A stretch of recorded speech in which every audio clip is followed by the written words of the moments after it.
kabar sahabat semuanya?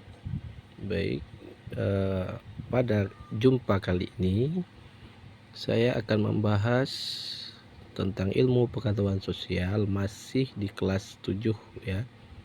Ini adalah soal B ya, soal B pada halaman 32. Di sini hanya ada 2 soal, di mana soal ini adalah soal yang harus dibahas dengan menjelaskan. Jawablah pertanyaan-pertanyaan berikut dengan tepat ya. Ini ada pendapat dari sahabat sendiri atau dari kita sebagai yang ditanya. Coba kita bahas ya.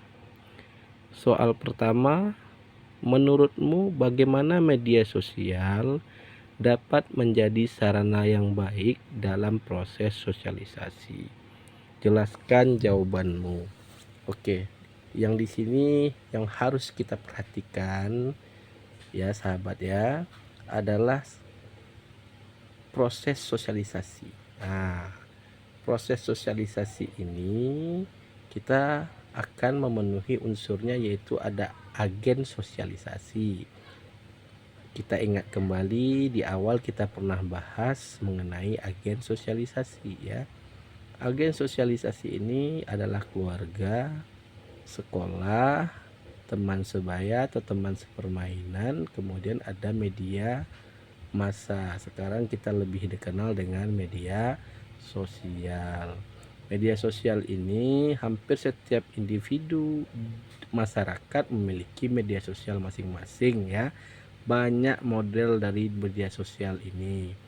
Di sini yang ditanyakan bagaimana pendapat kita mengenai media sosial dapat menjadi sarana yang baik ya dalam proses sosialisasi. Oke. Interaksi sosial ya, interaksi sosial sekarang ini lebih banyak menggunakan media sosial atau di media maya ya, atau dunia maya biasanya ya. Apakah ini dapat menjadi sarana yang baik? Menurut pendapat saya, ini dapat menjadi sarana sosialisasi yang baik asal digunakan dengan bijak ya. Bijak di sini adalah pertama, kita menggunakan sosial media untuk mengedukasi sahabat semuanya, mengedukasi teman-teman. Kemudian menggunakan media sosial sebagai alat interaksi dengan teman-teman jauh di luar sana. Tidak hanya teman sekelas kita, tetapi juga teman-teman di luar kelas, bahkan di masyarakat hampir di seluruh penjuru dunia bisa kita melakukan interaksi di media sosial ya. Kemudian pada proses sosialisasi di media sosial ini, tentunya bagi anak di bawah umur itu ada yang namanya kontrol dari orang tua. Biasanya mereka dibeli handphone, tetapi Google-nya itu diatur ya, settingan email diatur. Ada yang namanya untuk umur anak di bawah umur. Ada konten untuk orang dewasa. Maka apabila masih di bawah umur, maka di-setellah untuk konten anak-anak agar apa yang didapat itu sesuai dengan umurnya ya. Itu yang kedua. Yang ketiga, pada hal ini dalam proses sosialisasi di media sosial ini diharapkan adanya kontrol langsung dari orang tua, tidak hanya kontrol melalui gadget, tetapi kontrol langsung apa saja yang dilakukan aktivitas oleh seorang anak ketika sedang berselancar di media sosial. Oke, di media sosial ini ada proses sosialisasi, kita mengenal dunia lebih luas. Tidak hanya lingkup sekitar kita, tidak hanya lingkup keluarga, sekolah atau teman-teman permainan kita. Bahkan kita dapat juga belajar bahasa, dapat informasi-informasi terkini juga dari sosial media. Jadi kesimpulannya adalah media sosial adalah sarana yang baik dalam proses sosialisasi asal digunakan dengan bijak. Kemudian ada kontrol orang tua melalui gadget dulu, kemudian kontrol langsung oleh orang tua secara langsung ya pada anak-anaknya. Apa yang didapat dalam proses sosialisasi di media sosial kita mengenal seluruh dunia ya, dapat mengenal seluruh dunia, aspek seluruh ya. Ada aspek yang akan dikenal, contohnya itu seperti suku-suku bangsa yang lain selain dari suku bangsa kita di Indonesia. Tentu adanya proses sosialisasi dapat mengenal satu dengan yang lainnya seluruh suku bangsa yang ada di dunia ini ya. Kita lanjut ke soal nomor 2. Ini adalah soal di mana kita harus memperhatikan sebuah gambar ya.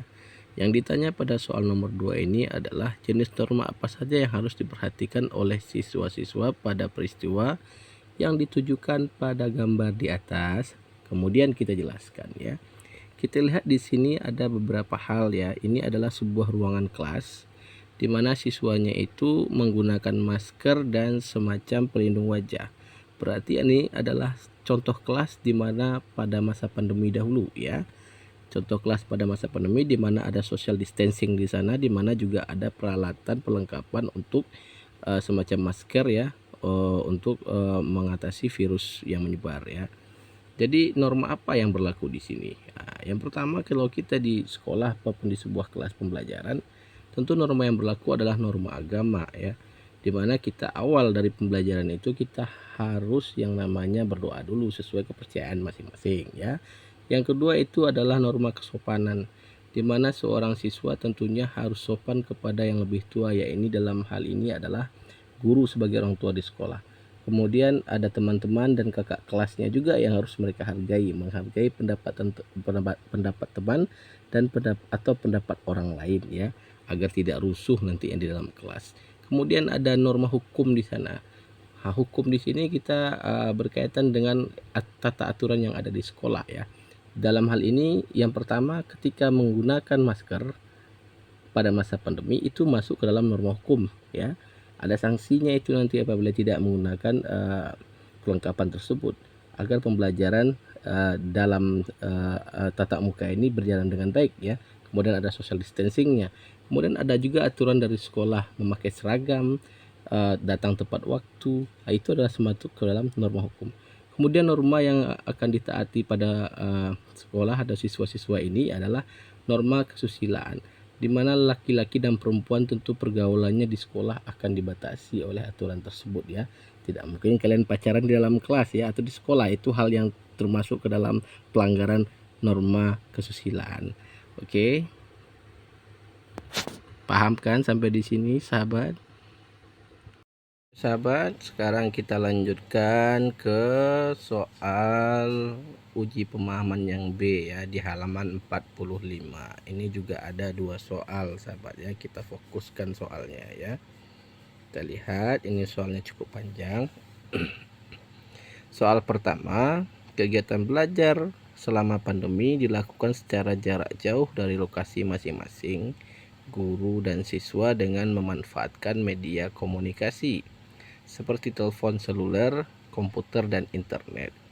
Berdasarkan ilustrasi tersebut, telepon seluler, komputer, dan internet termasuk jenis kebutuhan apa jika berdasarkan waktu pemenuhannya. Oke, kita lihat dulu asal muasal dari kebutuhan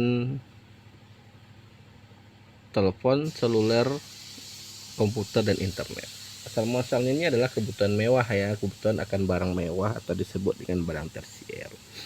Tetapi ada yang namanya kebutuhan tergantung kepada waktu, kemudian kepada sifatnya ya, kebutuhan pada tempat. Sekarang karena ada bahasa di sana selama pandemi, berarti ini kita gawat darurat nih waktunya ya. Dimana kita tahu ketika pandemi kita tidak dapat melakukan pembelajaran secara langsung atau tatap muka ya. Jadi ada solusi yaitu daring dari pemerintah kita. Jadi yang dapat kita jelaskan di sini adalah media komunikasi seperti telepon seluler, komputer, dan internet termasuk ke dalam kebutuhan primer ya, pokok bagi seorang pelajar. Ingat ya, kebutuhan primer bagi seorang pelajar, dimana apabila mereka tidak mempunyai telepon seluler, komputer, dan internet ini, maka akan terhambatlah proses belajar mengajarnya. Karena dalam proses belajar mengajar ketika pandemi, kita tahu kita menggunakan yang namanya pembelajaran daring atau jarak jauh atau pembelajaran dalam jaringan. Otomatis ketiga item tadi adalah kebutuhan pokok bagi guru dan siswa pada masa pandemi agar proses belajar mengajar terpenuhi. Oke, kita lanjut ke soal nomor 2. Menurut hubungannya dengan benda lain, alat pemuas kebutuhan dapat dibedakan atas benda pengganti dan benda pelengkap. Berdasarkan pengelompokan tersebut, secara umum sayur dan buah termasuk dalam kelompok apa terhadap nasi? Jelaskan. Oke, kita lihat dulu ada yang namanya alat pemuas kebutuhan ya. Ada namanya benda pengganti. Benda pengganti ini adalah contohnya itu nasi diganti jagung ya. Jadi harus pengganti dia, substitution ya, substitusi. Kemudian yang harus dijelaskan di sini apa sih sayur dan buah ini termasuk kelompok apa terhadap nasi? Kita lihat sayur dan buah ini adalah barang komplementer terhadap nasi. Ingat ya, barang komplementer. Apa itu barang komplementer? Merupakan jenis alat pemuas kebutuhan yang akan bermanfaat jika dipakai secara bersama-sama dengan benda yang lainnya. Ya, sayur dan buah yang dicontohkan ini adalah barang komplementer. Jika barang lain ternyata tidak tersedia, jika nasi tidak tersedia, tingkat kepuasan mengkonsumsi buah dan sayur ini akan menjadi menurun. Ada nggak orang yang makan sayur aja vegetarian? Ada. Berarti kita ambil orang normal ya. Orang normalnya itu makan nasi, kemudian pakai sayur, kemudian setelah itu makan buah agar menjadi 4 sehat 5 sempurna. Apabila nasi tidak ada, maka kemanfaatan dari sayur dan buah ini secara konsumtif akan menjadi menurun dan kurang afdol. Oke, sahabat, sampai di sini dulu penjelasan kita di uji pemahaman B ya. Kita lanjutkan nanti di lain waktu ya. Terima kasih. Sampai jumpa lagi. Assalamualaikum warahmatullahi wabarakatuh.